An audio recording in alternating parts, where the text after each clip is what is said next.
has come. For 300 years, we prepared, we grew stronger. While you rested in your cradle of power. So if there's one character in comics that can really stretch things out, it would definitely be Mr. Fantastic from the Fantastic Four. No problem stretching things here. Probably shouldn't do that with Harley Quinn, though. I don't think she was meant to stretch so far. She doesn't have that power in her arms. You know, they could get hurt doing that, so I wouldn't advise it. Kind of a cheesy joke, but nonetheless, the point is still there. Birds of Prey, now the fourth highest grossing movie of the year. You know, the defenders for this movie, they're coming up with more reasons to make this movie a success, and I find it absolutely hilarious. So this will be a more fun, lighthearted video with everything going on. I figured this would be fun to talk about. Seems like everybody loves dunking on Birds of Prey, so let's dunk on it. Let's have a little bit of fun.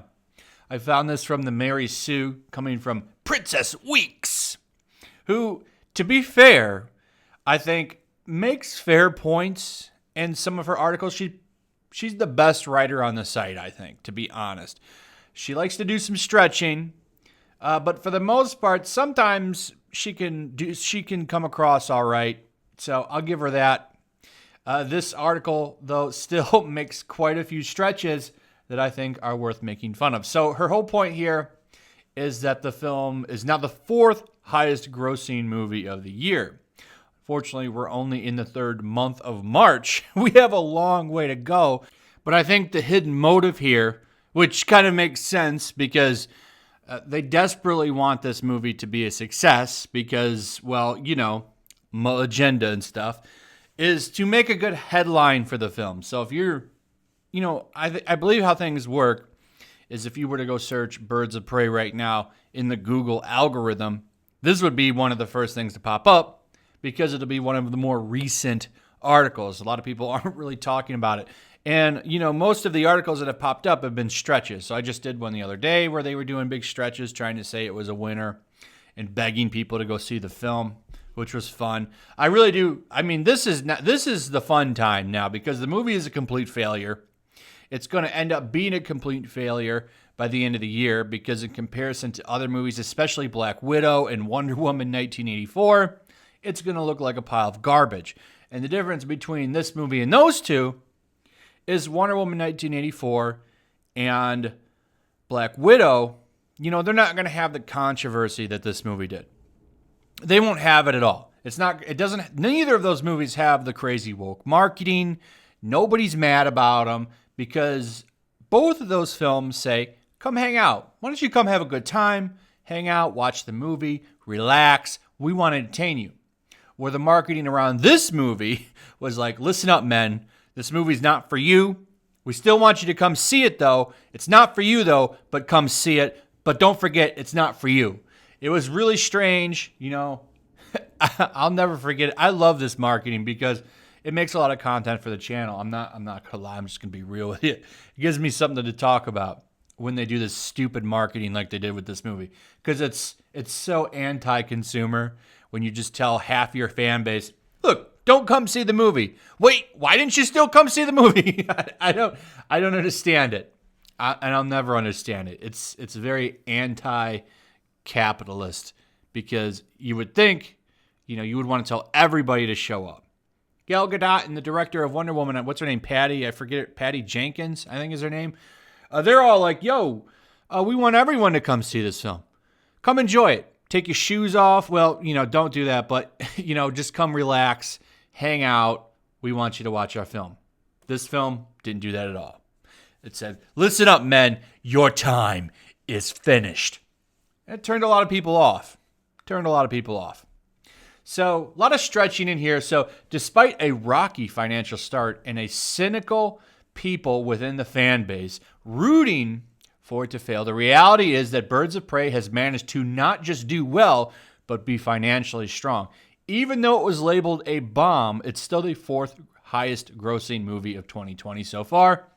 And with a movie industry dealing with, you know the name, it's important to think about the way we have structured the box office system thus far. So we need to stretch things out and rearrange things to call this movie a hit. Now, she's not lying. I went and looked at it. It is the 4th highest grossing film of the year so far. So far. Okay. It's only the 3rd month of the year. I don't know if you can call that a win. You can call that a win at the end of the year. At the end of the year, you can say this movie made a ton of money. Sure, yeah. But you can't say that right now. And I was surprised this movie still hasn't cracked 200 million. It still hasn't cracked. I thought for sure it would have hit it by now. It's almost out of theaters. I wonder if it'll even hit 200 million, especially with everything going on right now. Are people going to show up and watch this film? I mean, it still has I think 2 time slots in some theaters. Not even playing in any of the ones around me anymore. It's been kicked out a long time ago. Doolittle. Doolittle did better than Birds of Prey. You're going to say that this movie was a hit? Get out of here. So bring it back a little bit, Miss Fantastic. You're stretching things a little too hard right now. And it's not going to be the first time it's going to be done. I believe she calls it the biggest comic book film of 2020. And it's there's been no other comic book films so far in 2020. We haven't had any other comic book films yet. So, of course, it could have made $10 and it still would have been the biggest comic book movie of 2020. Come on. So, anyway, the other films above Birds of Prey are in order: Doolittle, Sonic the Hedgehog, and Bad Boys for Life, with the leading film having a worldwide gross of $416 million and Sonic sitting at $299 million. Here's the deal, too. Sonic is probably going to make more money because a lot of films are being pushed back. So Sonic will likely get to sit in the theaters longer than it would have. And that's just to keep movies in there, to have something, because so much stuff is being delayed right now. So Sonic has a chance to gross even more money unnaturally when it should have probably, been out of the theaters at that point. So I think Sonic has a chance to at least hit 330. I really thought that movie was going to make more. But still, it's on pace to make about as much as Detective Pikachu did. And that gives it a good draw. So that's sequel worthy. I have no doubt that they're going to make a sequel, especially considering the cliffhanger that they left after the credits. I'm not going to spoil it for you because I want you to see the film. So there's a good Easter egg at the end of the credits. So if you didn't wait, you can probably look it up on YouTube and see it. So we treat the box office in contradictory ways. It's important and groundbreaking when we need it to be, and it is irrelevant and biased when it doesn't need to go in our favor. Both things can be true. I think that Sonic was able to take negative publicity, twist it into goodwill by making corrections, and benefit from a nice PG-13 rating. So this is the big go-to with Birds of Prey, is they say that the R rating hurt it. I guess you can make that point, but for that point, you also have other examples of R-rated movies that did really well. Deadpool comes to mind. Joker. I mean, that's the biggest one right there. But then, I do get the point when you say that Birds of Prey didn't lean into it. I think that in some ways it's a fair argument, but also it's not, because we have examples. And a lot of people say, it didn't lead into it. I don't think Deadpool 2 leaned into its R rating that hard. The first one did, but I don't think the second one leaned into it very hard. I think it was actually, that's why they were able to turn it into a PG-13 movie so easily. In case you didn't know, they did release a PG-13 version of Deadpool 2. So I think there's merit here, but not as much as a lot of people like to place on it. There's a lot of people that say that this is the sole reason it failed. Kids can get into movies. I don't buy this completely, but it could have had some effect. So I'll give you some points there, but only a little. Bad Boys for Life was just a whole lot of fun and proves that Will Smith has a big enough draw when he's in a project that has name recognition plus positive reviews compared to a small budget film. So here's the thing. Bad Boys for Life was a decent movie, but Will Smith doesn't have the draw he used to. The days of movie star films are over. You have to have Will Smith and Martin Lawrence for a Bad Boys movie, or no one's going to want to see it. For those kinds of movies, a sequel is star-driven because you really need the previous cast to make it work. And that was a fun movie, but, that one will probably sit up there for a while. But anyway, Doolittle is a bad movie. And it did very poorly with a budget of $175 million and a gross of $221. It made more money. It made more money than the movie you're saying is a hit. It made more money. So how are you saying that your film bombed, but you have Doolittle sitting on top of it and it made more money? I mean, doesn't that null and void your argument right there? I mean, that's kind of a hard one to get around, Princess Weeks. So it's a bomb of obscene levels, too. What are you saying about your own film? How are you defending this movie? How is this movie a hit? And it made more money than Birds of Prey, but Birds of Prey is a success. It's a contradictory. You're contradicting yourself right here, and we're not even done. We're not even done yet. I could really stop right here. And just be done with this article. So to only make just $46 million back with a lead like Robert Downey Jr. and plucking every star they could find is a damn shame. But it made just enough money for it to still be the third highest grossing film of the year. Yeah, the third is higher than the fourth, which is what you put in the headline. I mean, let's go back and look at it. Birds of Prey, now the fourth highest grossing film of the year. Okay, well, I'm going to go ahead and I'm going to make an article that says Dr. Doolittle, now the third highest grossing film of the year. What are you doing? Okay, so this matters because the movie releases being stagnated for a while, some until almost the end of the year, we may not have the same booming box office for a while. Yeah, but at the end of the year, things are going to be different. Things will be cleared up, and you're going to have a lot of heavy hitters coming out. I'm really hoping that King Kong versus Godzilla is a hit. I'm really excited for that film, actually.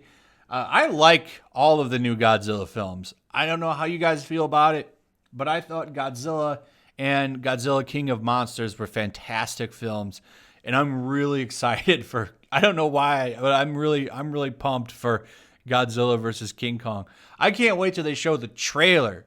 I want to see two giant monsters battling it out. I don't know where they're going to fight, hopefully in a city, in a jungle. I would like to see two fights.